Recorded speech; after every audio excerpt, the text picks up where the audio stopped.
সর্বোপরি কথা হচ্ছে আল্লাহ তাআলাকে ভয় করা, ঠিক কিনা বলেন? তো কেমনে ভয় করব? ভয় করার মতো ভয় করতে হবে। আল্লাহ তাআলা ডাক দিয়া কোরআনে কারিমে বলেন, ইয়া আইয়ুহাল্লাযীনা আমানুত্তাকুল্লাহা হাক্কা তুকাতিহি ওয়া লা তামুতুন্না ইল্লা ওয়া আনতুম মুসলিমুন।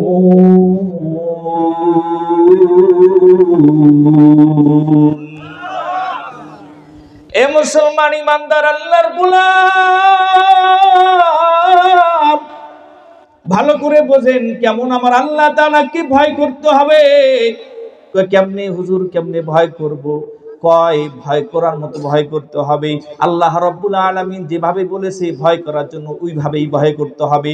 দুনিয়ার কোন মানুষের সামনে ভয় করা যাবে না, একমাত্র আল্লাহ তাআলাকে নিজের কলিজা থেকে একেবারে পরিপূর্ণ ভয় করার মতো ভয় করতে হবে। আমার আল্লাহ রাব্বুল আলামিন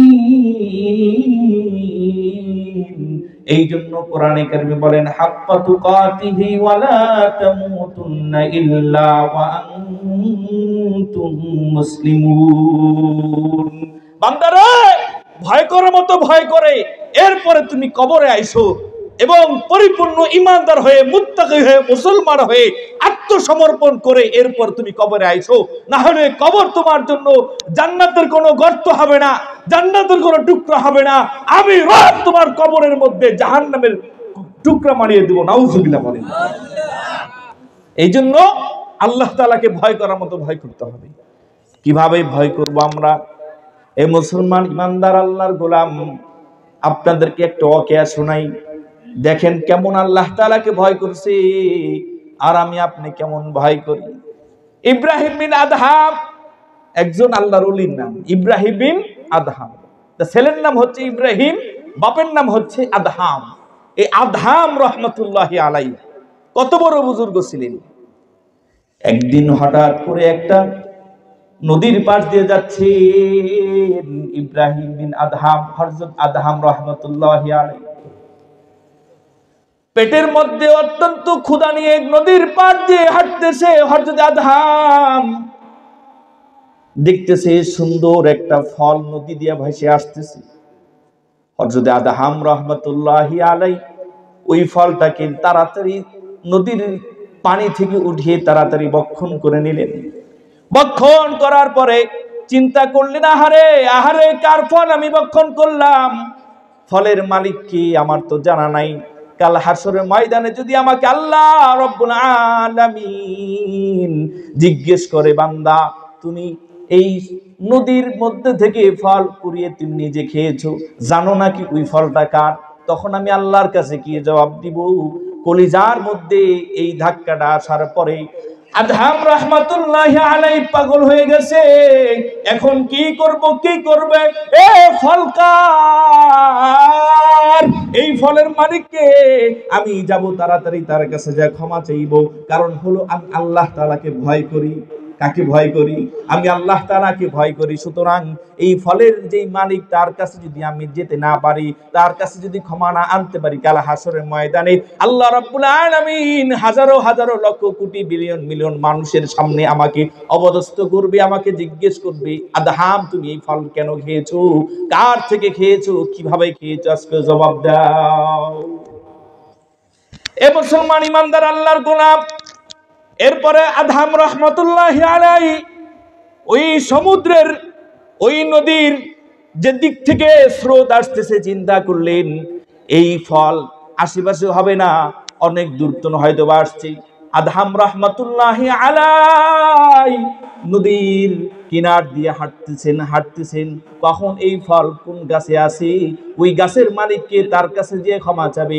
আদহাম রহমতুল্লাহি আলাইহি ওই নদীর পাড় দিয়ে হাঁটতেছেন, বারবার বাম দিকে তাকায়, দেখে কোনো এরকম কোন ফলের গাছ আছে কিনা, আমি ওই মালিকের কাছে যাই ক্ষমা চাইবো, মাপ চাইবো। আদহাম হাঁটতে হাঁটতে দেখতেছি একটা ফলের গাছ, ওই যে ফল সে খেয়েছে সেম একটা ফলের গাছ।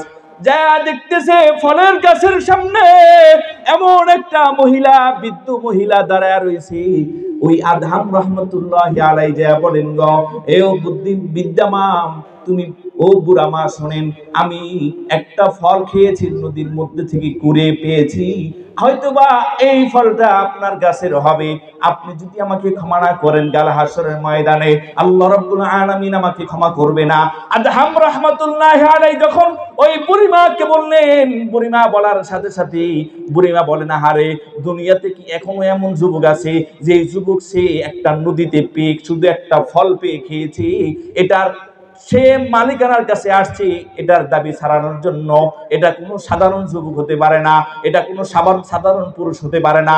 হয়তো আল্লাহ রাব্বুল আলামিন এই যুবকের কলিজার মধ্যে এমন ঈমান দিয়েছেন যুবক হয়তো এটার জন্য আমার কাছে এটা ক্ষমা চাওয়ার জন্য আসছে। বুড়িমা বলে, হ্যাঁ হ্যাঁ, তুমি যেই ফল খেয়েছো এই ফল আমার এই বাগান থেকে পড়েছে, তবে শোনো আমি এই বাগানের একা মালিক না, এই ফলের মালিক আমি একা না। কয় আর কে কি মালিক? কয় আমার সাথে বলখের বাদশা, এই বলখের বাদশাও আমার সাথে এই ফলের বাগানের মালিক।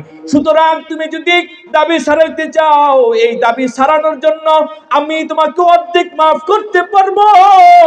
এরপরে তোমার বলখের বাদশার কাছে যেতে হবে, বলখের বাদশার কাছে যায় বলবা আমি আপনার গাছের আপনার ফল খেয়ে ফেলেছি, আপনি যদি মাফ করেন, আর আপনার যে অংশীদার বৃদ্ধ মহিলা সে আমাকে মাফ করে দিয়েছে, তুমি যাও তাড়াতাড়ি বলখে চলে যাও, বলখে গিয়ে বলখের যে বাদশা তার কাছে যা বলো যে আমি একটা ফল ভক্ষণ করে ফেলেছি, আপনি যদি আমাকে মাফ না করেন তাহলে কাল হাসরের ময়দানে আল্লাহ আমাকে মাফ করবে না।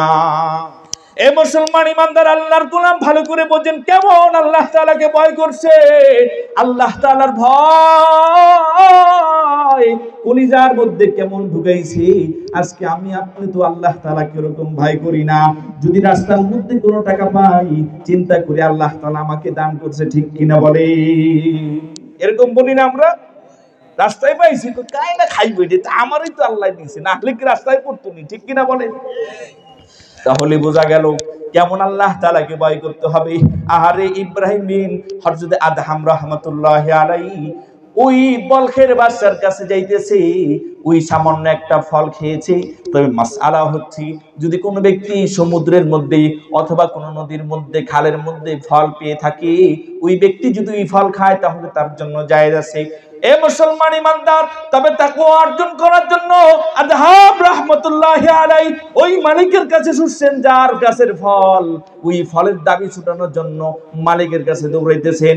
ওই বিদ্যা যখন বললেন যাও যাও ওই বলখের বাদশার কাছে যাও, সেই বলখের বাদশা যদি তোমাকে মাফ করে তাহলে তুমি পূর্ণ মাফ পাবে। আল্লাহু আকবার বলেন। এই মুসলমান ইমানদার আল্লাহর গোলাম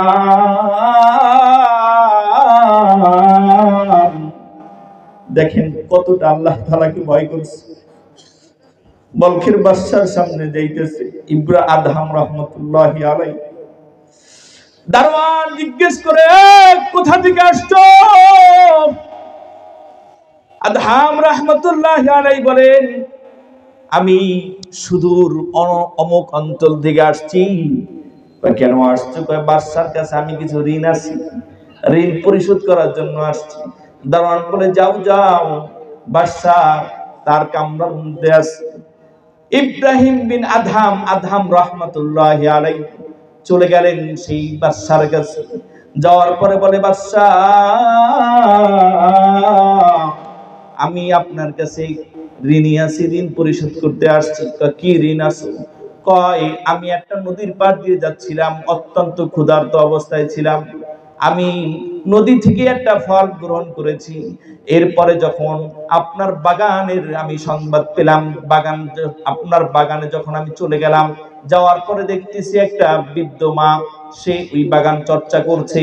ওই বিদ্যা বলেছে, ওই বিদ্যা মহিলাও মালিক, আপনিও মালিক। আমি তার কাছে বলছি আপনি আমাকে ক্ষমা করে দেন। বিদ্যা মহিলা ওই ফলের অর্ধেক মালিক হওয়ার কারণে সে আমাকে অর্ধেক ক্ষমা করে দিয়েছে। আর বলছে যাও বলখের বাদশার কাছে যাও, আপনার কাছে আসলাম, যদি আপনি আমাকে ক্ষমা করে দেন কাল হাসরের ময়দানে আল্লাহর আদালতে আমি একজন ইমানদার হিসাবে দাঁড়াতে পারবো। আল্লাহু আকবার বলেন। এ মুসলমান ইমানদার আল্লাহর গোলাম, বলখের বাদশা যখন এই যুবকের অবস্থা দেখে জানতে পারলেন এটা কোনো সাধারণ যুবক হবে না, কারণ হলো সামান্য একটা ফল খেয়েছে, এই ফলের কারণে সে এত দূর আসবে এটার দাবি সারানোর জন্য। বালকের বাদশা বলে, যুবক দাঁড়াও, তোমার সাথে আমার কিছু জরুরি কথা, তবেই আমি একটু ভিতর থেকে আসি। বালকের বাদশা ভিতরে যাওয়ার পরে স্ত্রীকে বলে, না স্ত্রী, ভালো করে শোনো, এমন একটা যুবক পেয়েছি, যে যুবক সাধারণ একটা ফল খেয়ে দাবি সারানোর জন্য শত শত মাইল হেঁটে আমার কাছে আসছে। বিবি বলে, আপনি কি বলতে চান? বাদশা বলে, আমার যে কন্যা আছে, অন্যান্য বাদশার পুত্ররা বিবাহের প্রস্তাব নিয়ে আসছে, কিন্তু আমি তাদের কাছে বিবাহ দেই নাই। আমি চেয়েছিলাম এমন একজনকে আমি জামাই বানাবো, যে হবে এই বলখের বাদশা, যে হবে আমানতদার, যে হবে ইমানদার, যে হবে পরহেজগার, যে হবে তাকওয়া অর্জনকারী, যে আল্লাহ তাআলাকে সর্বহালতে ভয় করবে। কারণ হলো একটা বাদশা যদি আল্লাহ তাআলাকে ভয় করে, তাহলে ওই বাদশা ওই এলাকা ওই দেশের পরিচালনা করতে পারে। কথা বলেন ঠিক কিনা? এ মুসলমান ইমানদার বাদশা এই কথা বলার পরে বাদশা তার আহলিয়াকে বললেন, স্ত্রীকে বললেন, যাও তোমার মেয়ের কাছে যাও, তাকে জিজ্ঞেস করে দেখো সে কি বলে। বলখের স্ত্রী, বাদশার স্ত্রী, ওই তার মেয়েকে বললেন, মা তোমার বাবা একটা প্রস্তাব নিয়ে আসছে। ওই মেয়ে বললেন, মা কি প্রস্তাব নিয়ে আসছে আমাকে বলেন। মা বললেন, তোমার বাবা একটা ছেলেকে পছন্দ করেছে, তাকে তোমার সাথে বিবাহ দিবে। মেয়ে বললেন যে, মা দাঁড়ান দাঁড়ান, আমি এমন একজনকে বিবাহ করব যে আল্লাহ তাআলাকে ভয় করবে। তবে মা আমি তার নামটা একটু জানতে চাই, কারণ হলো আল্লাহ রাব্বুল আলামিনের কাছে আমি তাহাজ্জুদের নামাজ পড়ে হাত তুলে খালি কান্নাকাটি করতাম আর বলতাম, ও মা, ওরে মালিক, আপনি আমার জন্য এমন একটা সঙ্গী বাস করে দিয়ে যে আল্লাহ তাআলা আপনাকে ভয় পায়, যে ইসলামের উপর অটল অবিচল থাকে, ঈমানের উপর অটল অবিচল থাকে, এমন একজন লোক আল্লাহ তাআলা আপনি আমাকে দান করেন। এ মুসলমান ইমানদার আল্লাহর গোলাম, ভালো করে বোঝেন, ভালো করে শুনেন। এই দোয়া করতেন ওই বলখের মেয়ে, বাদশার মেয়ে। বাদশার মেয়ে বলেন, মা আমি খালি একটা কথা বলবো, আপনি যার প্রস্তাব আনছেন ওই ছেলেটার নাম কি? এই এতটুকুই শুধু আমি জানতে চাই। ওই মেয়ে বললেন, আচ্ছা মা, ঠিক আছে, চলো চলো যাই। তাহলে বাবা যেই ছেলের প্রস্তাব এনেছে সেই ছেলের কাছে যাই। ছেলের কাছে যাওয়ার পরে ওই বাবা বললেন যে, তোমার নাম কি?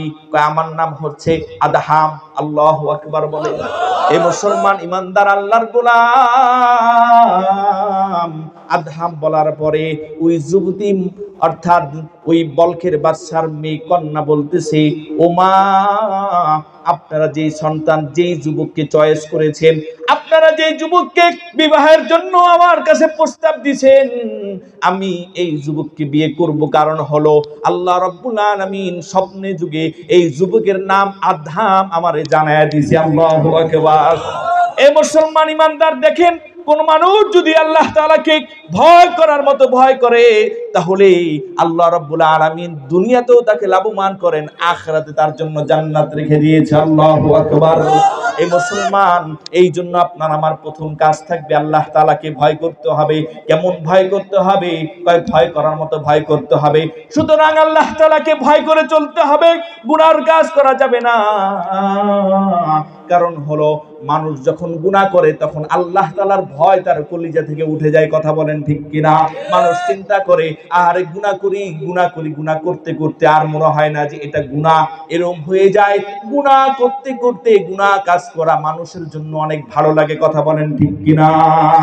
এই জন্য আপনার আমার কাজ হচ্ছে আল্লাহ তাআলার এক তাকওয়া অর্জন করা, আল্লাহ তাআলাকে রব হিসাবে সর্বহারতে স্বীকৃতি দেওয়া এবং রবকে সর্বদাই স্মরণ করা, গুনার সময়ও রবকে স্মরণ করা, আর এই কথা মনে মনে বলা যে আমি গুনাহ করতেছি, আমার মালিক আমাকে দেখতেছি।